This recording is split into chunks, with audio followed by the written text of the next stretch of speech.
was listening to the audio at 2 a.m. for this video, I was having a fucking stroke trying to understand myself, what in the living hell I was trying to get across. And I realized this as I was adding the stills into the video, and I had to kiss 2.5 hours of editing goodbye, so 5 people that do watch my videos don't get a fucking seizure while listening to me poorly explain my art experiences. With that out of the way, I want to welcome you all back. I know I always say I'm going to try to keep a consistent schedule, but we all know at this point that I am just continuously lying to myself and lying to you guys. The topic for today's video is going to be my own experience on why and how I chose artwork to be my main hobby and my main career choice. We all start from square one no matter what we're trying to get good at. It's nice to look back at my old art to see how far I've come. I wanted to share my mess of an experience at getting better at the thing I love and hate to do the most in my life, which is, surprise surprise, you guessed it, furry porn, making art. Since I was a wee gremlin, I always wanted to stick crayons up my nose and use said crayons to draw pretty pictures for my mama and my papa to gain their attention. That want and drive for art slowly made its way into my early tween years and grew into whatever it is now. It's been one hell of a bumpy ride trying to get good at my hobby. Thanks to my friend group that I had in middle school, I got really invested into getting better at drawing since 2 of the people in said friend group were really good and talented artists. I was shook and couldn't comprehend the fact that somebody else knew how to hold a pencil, such as me. This sparked a never-ending motivation in me to try and get as good as they were. Over time, of course, the friend group fell apart, but my love for art never grew apart from me. When high school rolled around, I was in my said anime phase. All of my drawings were random characters facing forward with really big and unnaturally detailed eyes that would stare into your soul. For some ungodly reason, my art teacher really liked this and encouraged me to even start making my own comic. I don't know what that man saw in my art that day, but let me tell you, my ego went from 0 to a slightly higher number, and that terrified me. Not only that, but my friends at the time made me create an Instagram account that I still have to this day to post my creations for the whole internet to see. Back then, I didn't have my drawing tablet yet, so all of my works were created using a black pen and really shitty markers. Of course, over time, as traditional artists do, you purchase Copic markers that are slightly better markers than normal markers, but I was too dumb to understand how to use them, so it didn't really do my art any justice. It was like having a professional Cintiq tablet, but you've just started doing digital art. You have the most expensive tools at your hand to help you create something amazing, but you're too dumb to use it.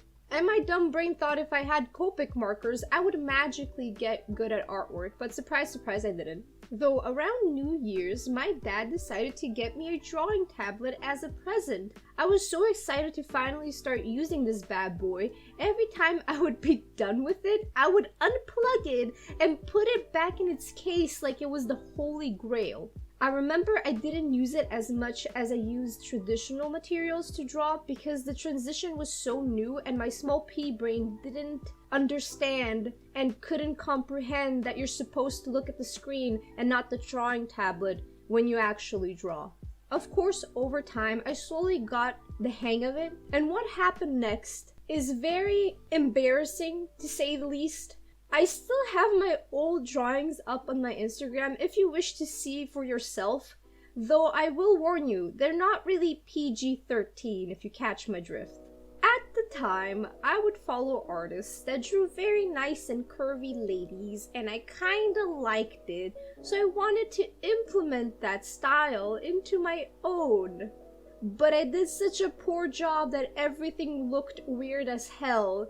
On the bright side, people still somehow liked that. I never got a post to do so well today, unlike the ones I made in 2016.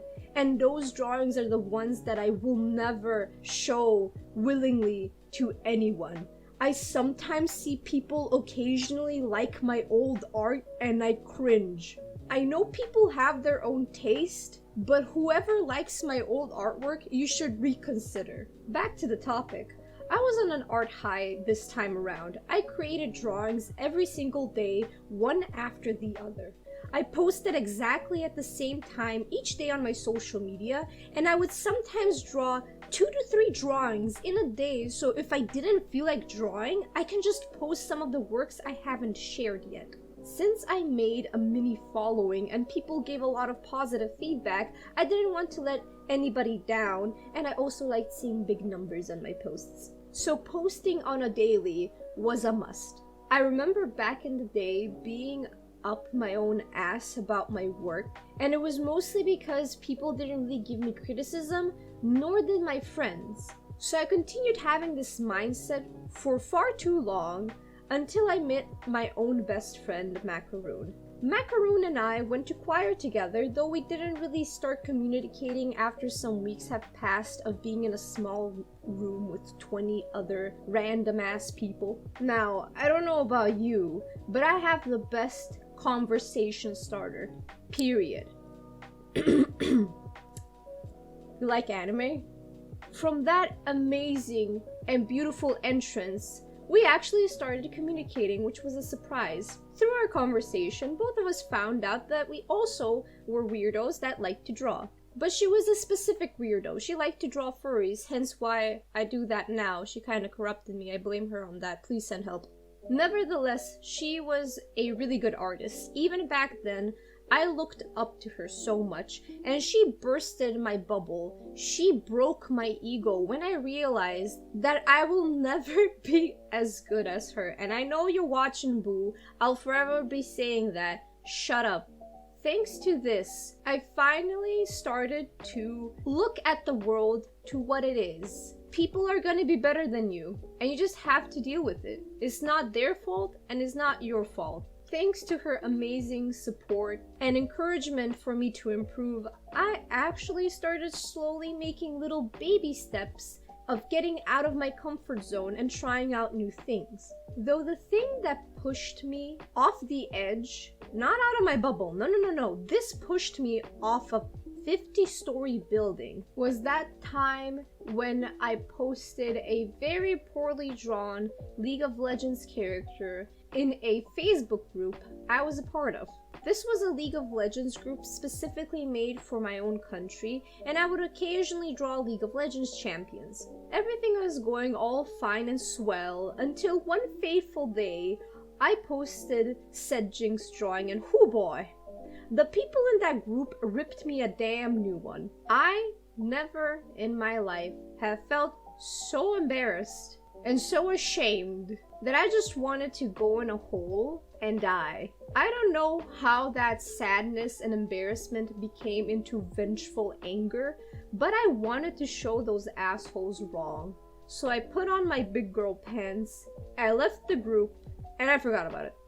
Don't get me wrong, that embarrassing moment will always linger in the depths of my mind every time I would try and go to sleep. Speaking of League is actually one of my main inspirations that got me into wanting to work in the gaming industry as an artist. I watched one of their cinematics for Pentakill, and I felt so amazed on how well the artist did on bringing the characters and the environment to life. The more cinematics they made, the more it made me realize how much I really want to get into this. I want to also be an inspiration to someone.